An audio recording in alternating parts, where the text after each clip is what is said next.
Boa tarde a todos. Fazer um cumprimento especial ao relator, deputado Antônio Carlos Rodrigues, do meu estado de São Paulo. Agradecer o convite, a oportunidade de poder participar e contribuir nessa discussão tão importante para os partidos políticos, né?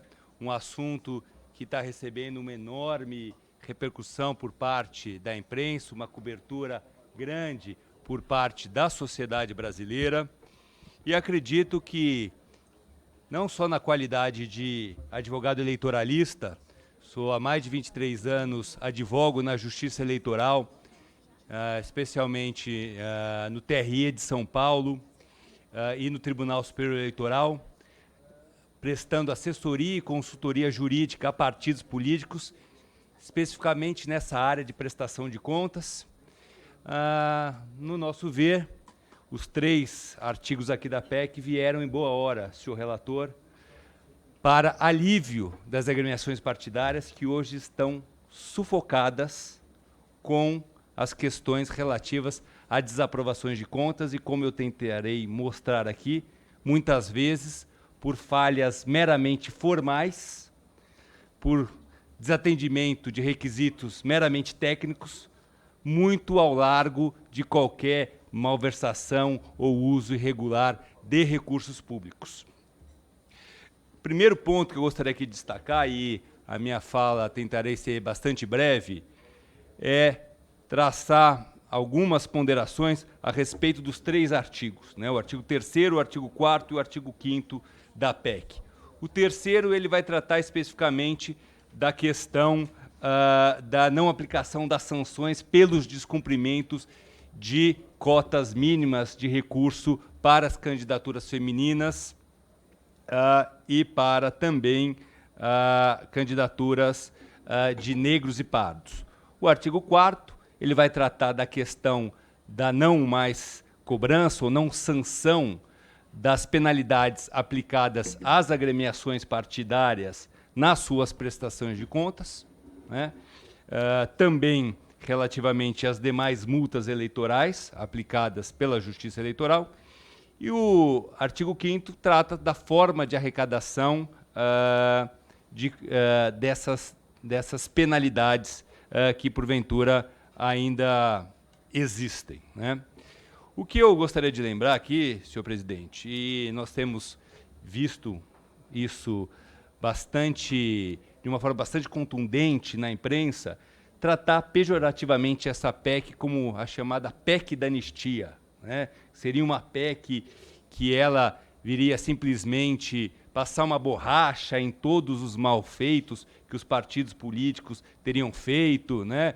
Olha, vamos zerar e vamos partir daqui para frente. Quando, na realidade, a gente precisa primeiro ter em mente que esta casa, né, e já não é de pouco tempo, mas desde 2016, aprovou uma alteração na Lei dos Partidos Políticos, na Lei 9.096, prevendo a não mais suspensão do fundo partidário como penalidade pela desaprovação de contas.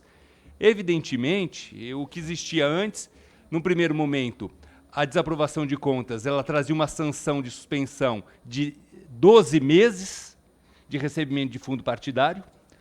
Houve depois uma alteração legislativa que permitiu-se fazer uma ponderação de 1 a 12 meses, então existia uma proporcionalidade.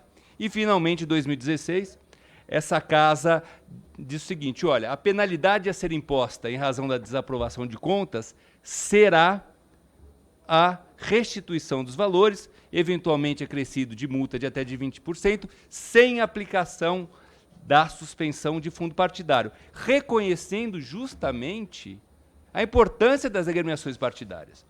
Hoje, deputado Antônio Carlos Rodrigues, o senhor que é uma liderança que vive no âmbito partidário, conhece as entranhas do partido político, sabe que sem recurso público o partido fecha, não funciona, né? Então, tem funcionário para pagar, tem sede para pagar, tem advogado para pagar também, tem as campanhas eleitorais para serem realizadas. Então, essa casa bem entendeu que não se poderia penalizar com a suspensão, mas sim com a devolução dos recursos. Mas, com todo respeito, se esqueceu de se alterar a lei das eleições, a 9.504, onde lá no artigo 25 ainda se prevê a suspensão do fundo partidário pela desaprovação de contas não anual, mas a desaprovação de contas de campanha. Então, qual é o cenário hoje, relator? A Justiça Eleitoral não pode suspender com penalidade o fundo partidário em relação à conta anual, né, do exercício financeiro, mas ela pode suspender o fundo partidário ainda por força do ainda vigente artigo 25 da desaprovação de contas só do período de campanha eleitoral. E por que eu estou dizendo isso, se eu estou querendo tratar especificamente lá do artigo 3º, que fala da cota mínima feminina?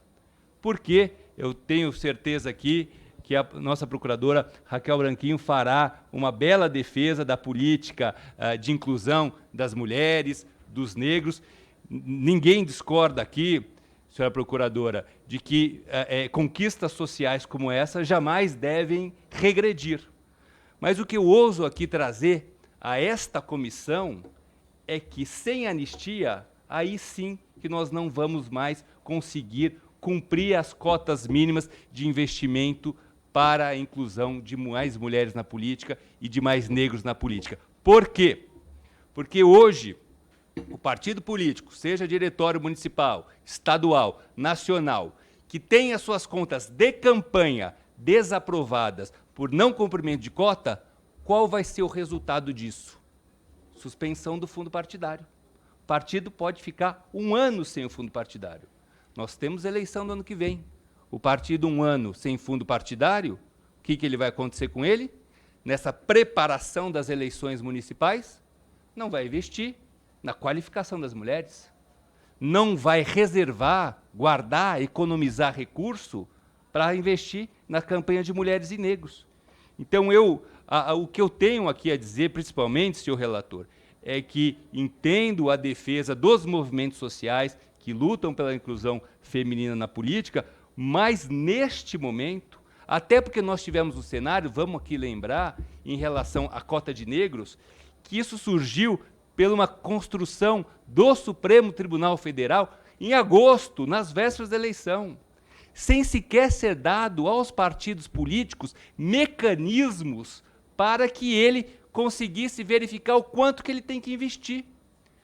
Imagina, ele tinha que entrar no registro de candidatura de todos os estados, porque a proporcionalidade exigida para o investimento de negros é contado nacionalmente. Os partidos não sabem, né, nacionalmente, quantos negros foram lançados em São Paulo, quantos foram lançados na Paraíba, no Ceará. Sequer mecanismos para aferição desse dado a Justiça Eleitoral nos deu, relator Antônio Carlos. Então, nada mais natural, e evidentemente que os partidos tenham descumprido essa cota. Primeiro, implementada na 10ª hora, nas vésperas do início do processo eleitoral, sem mecanismos de verificação do cumprimento, e de uma forma absolutamente incoerente, porque na medida que você propõe que seja investido para negros uma porcentagem da chapa, isso vai estimular o quê? Que os partidos não lancem candidatos negros. Justamente, né? Por quê? Quanto mais negro a gente tiver na chapa, mais gastos serão necessários, é natural que os partidos tendem a reservar o maior número de recursos para aqueles chamados puxadores de voto. Isso não é nenhum erro, isso é uma estratégia partidária, inclusive regular. Então, eu ouso aqui, senhor relator, até dizer que, nessa questão, andaria bem a Câmara dos Deputados regulamentar, já existe a regulamentação em relação à porcentagem de investimento em campanhas de candidaturas femininas, mas que também haja uma regulamentação em relação aos negros, que nós não ficamos apenas em relação à decisão do Supremo Tribunal Federal, né? Vamos, então, criar uma porcentagem, por exemplo, se mulheres é 30%, de 20%, até porque essa questão da proporcionalidade fixada pelo Supremo estimulou o quê? Que muitos candidatos que não são negros e pardos a se autodeclararem. Dizendo o seguinte, olha, já que existe poucos puxadores de votos, candidatos com potencial de serem eleitos com recursos suficientes, então eu vou me autodeclarar para que eu receba esse recurso. A campainha é para... Pode concluir mais 5 minutos. Agradeço. Já falei aqui, então, do artigo 3º. Eu preciso falar do artigo 4º, que é a questão do não pagamento das multas eleitorais por conta de desaprovação